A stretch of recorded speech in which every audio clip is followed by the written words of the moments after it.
What is up, everybody? How's it going?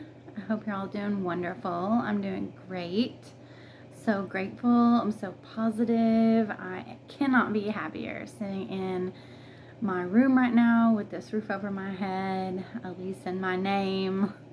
I'm coming about some furniture. I have settled in. It's been a month now that I've been here back in my own place, and I cannot be more grateful. I'm so glad to have this platform to speak with you guys and share my journey, to encourage you and cheer you on, to remind you to love yourself, love God, love yourself, fill your own cup. I cannot stress that enough. There's not always going to be people to fill your cup. God will give you everything that you need, but as far as love here in the 3D, you must give that to yourself. You must choose yourself every single time. So always remember that. I wanted to get on here and do a quick update. Had court on the 12th. I think it went good. At first, the judge was not going to speak to Colin, but now he is going to speak to Colin after everything was presented, and I think that that's a good thing. Now, what Colin will say is totally up to him. He has to work that out. I will have no influence upon it, as I have no unsupervised communication with him in person or over the phone, which is a positive for me because no one can say that I coached him.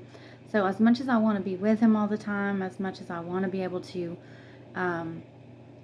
be free to do whatever we want, to go wherever we want, for me to be able to call him whenever I want, I am trusting God's plan and that the supervision is going to help me in the end, because no one can say that I coached him again, because there's been someone sitting there the entire time, every time.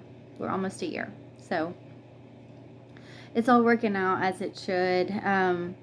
I think the next time that the judge will talk to him, I believe we decided December the 9th. So we both got to submit questions to the judge so that he can consider them for Colin's testimony and what Colin will be asked by him. I submitted my questions already. I'm not sure if his dad will or not, but his dad remains unsupervised with him. So coaching over there cannot be something that's ruled out, because I just feel like it's already happened. There's already been lots of things that have been said to ensure to me that that has already happened. Lots of gifts, love bombing going on. The thing that I took away from the trial is don't ever doubt yourself. I had a few days off before the trial, and I had planned to do a lot of preparation, and in that I was going to go over all of the things that I have gathered for previous court hearings,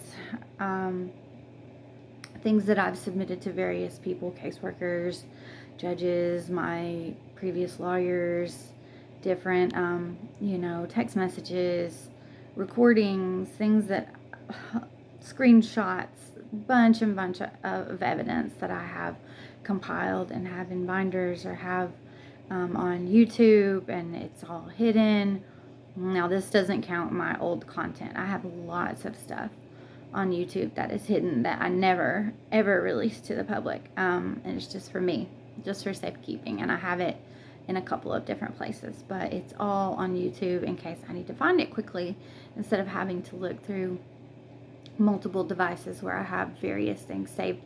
So I thought about printing out some more things that have happened, to compile some more evidence to add to that, and then Exhibit A, Exhibit B, yada yada. And I asked God in my time off what I should do, how I should do it, if I should do it at all. And I do have my yeses and nos with God, as I've told you guys many times, and he told me, don't prepare at all. So I rested. I took that time and I rested. I got some exercise. I took care of myself. I got a haircut. I colored it a little bit. It's highlighted. Y'all like my space buns? That's just for today. I didn't go to court like this, but I did get my hair cut. I freshened it up. Took a few baths. I got some clothes from the thrift store, not to wear to court, but I took care of myself. I filled my own cup in that time off, and I did not prepare whatsoever. The only preparation that I did for court was meditation, of course, my exercise that I talked about, and prayer. I made a few notes from the witnesses that my ex-husband questioned before I walked up there right after him. But that's the only preparation that I did. And, you know, everything that happened, God worked through me. He had already prepared me for that moment. And He let me know not to stress about it, not to overdo it, not to overthink it, not to over-prepare. And ended up not preparing at all. Everything that I did was on the fly. And I am pretty proud of that because I feel like I did a good job in telling my side of the story. I did leave a couple of things out that I wish I had asked or I wish I had said. But other than that, I'm proud of what happened there. So don't doubt yourself. Don't doubt that you can do a good job even in situations that you never thought you would find yourself in, and in situations where you think you need to prepare and you need to make notes and you need to script and you need to have a big presentation. All you need is God. All you need is God. I walk in that courtroom, I have His side filled with one of my family members who I no longer talk to, almost all of his family members, only a handful of people that are supporting him didn't show up. So he's got his side filled. My friend that lives a couple hours away, she did come and sit on my side. I did not ask her to testify. I did not want to put her in that position, even though she's seen me be a wonderful mother to both of my children. I just really appreciated the support of her sitting there, her just being with me. I think that her silence spoke volumes, and we don't need to compete. I think that was the message that it put out, is not only did I have the support of someone when it's been posted online that I don't have anyone on my side. That's not true. After my divorce, I reduced my circle to minuscule. I had so many people, down to a friend that tried to steal a key when I had changed the locks, which was brought up in court. Did you change the locks before the divorce was final? And at the time, I could not remember having done that. So I did say no, and I couldn't remember. But now I do remember, only because the only reason that I remember is when I was thinking about how small my circle is, and on purpose after my divorce, is because someone said that they were my friend, dated one of my ex-husband's friends, and tried to steal one of my keys to give to them when I changed the locks, because she was going to spend the night with me, like my first night being without my ex-husband in the house. And she tried to slip the key into her pocket, and then there were 4 and one was unaccounted for, and I said no one's leaving until I get all 4 keys in my hand. And I saw her take one of the keys out of her pocket and slide it back on the kitchen counter. So she tried it, and I didn't confront her about it, but I knew. I asked her to leave. I told her I'd be okay on my own that night. I didn't need her to stay after all. But things like that happened before any of this. So I knew that if someone, one of my closest friends, someone that I had confided in many times and trusted, if they could do that, anybody could do that. So my circle went down to very wee size, and on purpose. And I was very happy with that, because every time I cut someone out, I was rewarded. I had a level up. Every time I was not sure about someone or they proved to be untrustworthy, and I Queen of Swords them. Queen cut him off. Queen cut him off out of my life. A blockage was removed. Something that I had needed immediately came to me. Something that I had been praying for. My prayers were answered. It was almost an instant gratification every time I cut someone out of my life. That the smaller that my circle got, the better my life was, and almost immediately it was better and more fruitful and moving in a positive direction. So I learned a long time ago to do that, and I've kept it that way ever since 2016. So I don't need anyone on my side but God. Had my friend from out of town not come in, I still would have been okay. I appreciate her being there, and I'm very grateful for that. But posting online that I have no one on my side is mocking God, because God is all that you need. That's all the support that you need. He has prepared me for this moment. He put me right where He wanted me. I am exactly the person that needed to be in this situation for them to show out on, because everything that I've been through in my life has prepared me for this moment, and He's given me everything that I've needed to make it. He has given me everything that I've needed to go in there and be confident and present a case as far as what I've been through, and to help me to use my voice and speak, stand in my power, and tell my story. Also tell the story of my son. God will prepare him as well. Everything that happens is on purpose. There's no mistakes. There's no coincidences. So I'm very, very grateful for how it went. Doesn't matter how many people try to come up against me. In fact, the more the better, because when God shows that I had everything that I needed and that He had a plan the whole time, everything comes full circle. Eventually, everything that was done in the dark comes to light. So if you have a huge team of people coming against you, and you know that you've done nothing wrong, you know that you haven't been dishonest, you know that you haven't coached your son or told him to lie, regardless of what they're telling my son to say, he's intimidated. He's an 11-year-old. He hasn't been through any of this before. All he knows is that he does not have his mom to come and bail him out now. He's backed into a corner. He's being love bombed. He's being manipulated. He knew that that would happen from the moment that they took him from me, because he asked to not be put with his dad's family, and they put him there anyway. To see the venom that was spewed on the stand was amazing. It was amazing, because they did exactly what I wanted them to do. They did exactly what I wanted them to do. So the more people that come up against you and God shows out, it's going to show that all that you needed was Him. He gave you everything that you needed to be standing there with Him on your side. Just one singular, small, I'm 5'4", about 120 pounds, against a group of, I don't even know how many. I just know how many showed up. But I don't know how many people have come against me behind my back or wished me ill. I don't know, and I might never know, and that's okay, because I don't care. All I know is that all I needed was God, and that He has not let me down whatsoever. He keeps strengthening me. He keeps guiding me, and He keeps loving me, and He keeps helping me to set boundaries and to love myself. And with that, I have made it so far. I've made it way further. They wanted me to stay down, put me down, have me stay there, not get back up, and I got back up, and I am still roaring with the truth. I will never stop.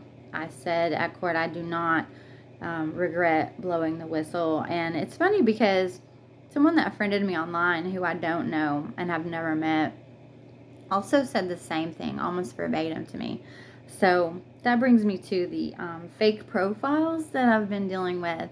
I found several fake profiles. I've gotten an email recently where somebody was trying to, I put a post on the community tab about this, about where someone was trying to reset my Facebook password. And I haven't said anything about that before now.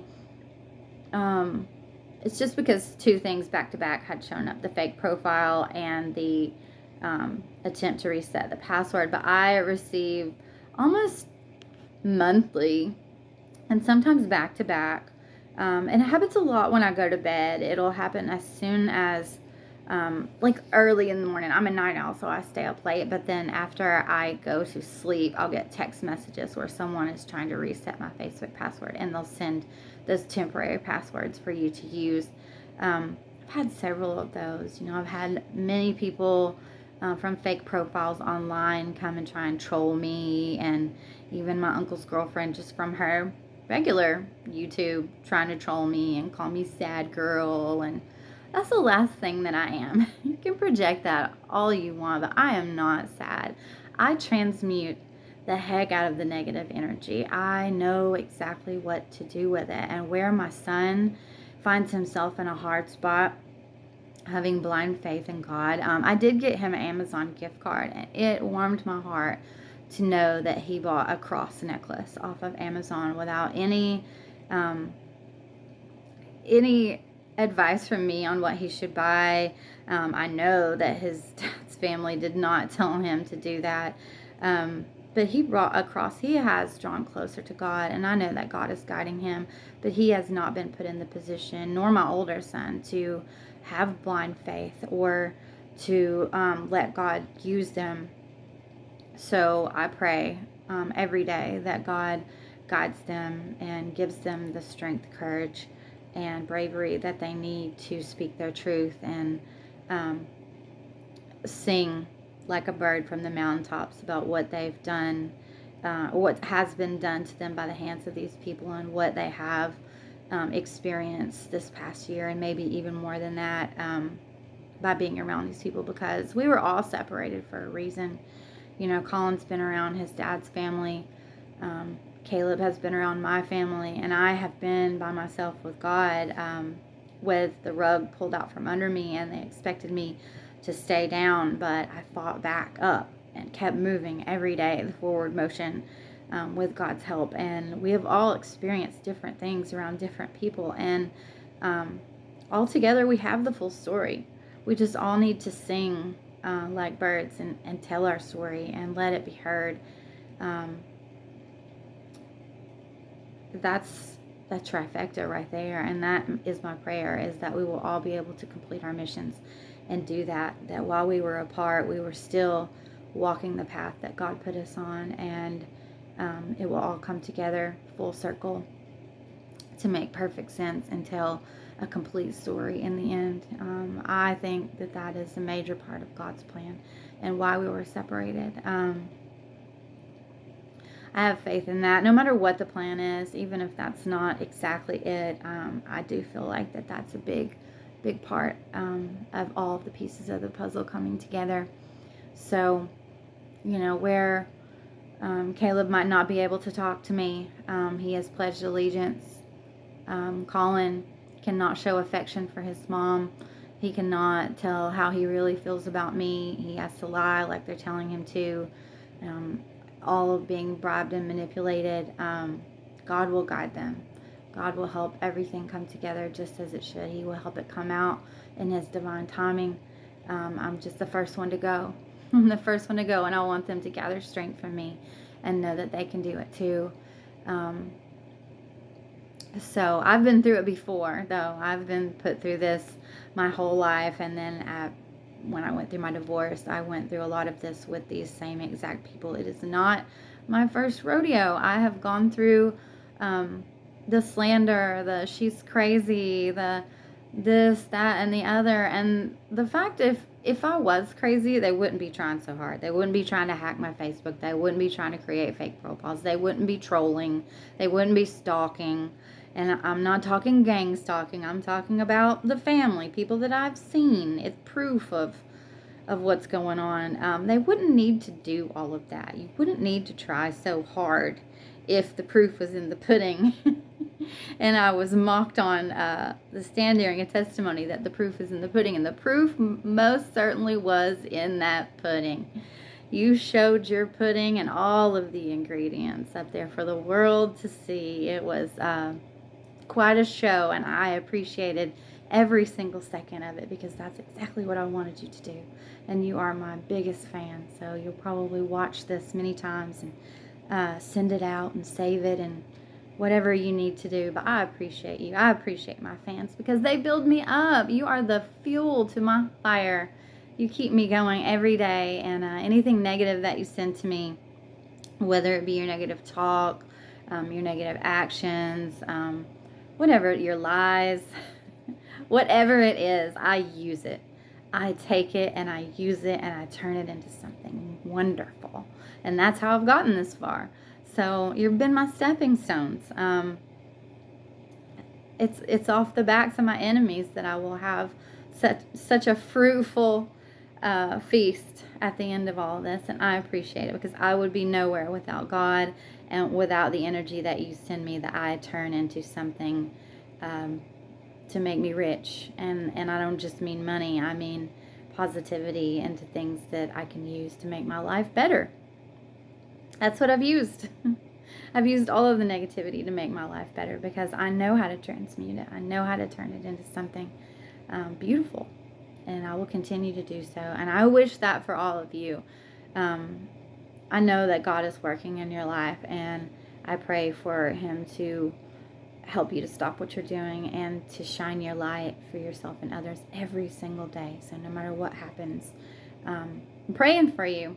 I still love you from way, way, way, way over here, but I still love you. I just don't want you in my life or my son's life.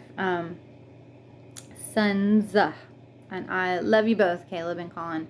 Just wanted to touch base on that. I love you. God loves you. You're never, ever alone, and it's never too late to stop what you're doing and start living your life right. I'll talk to you guys later. Bye.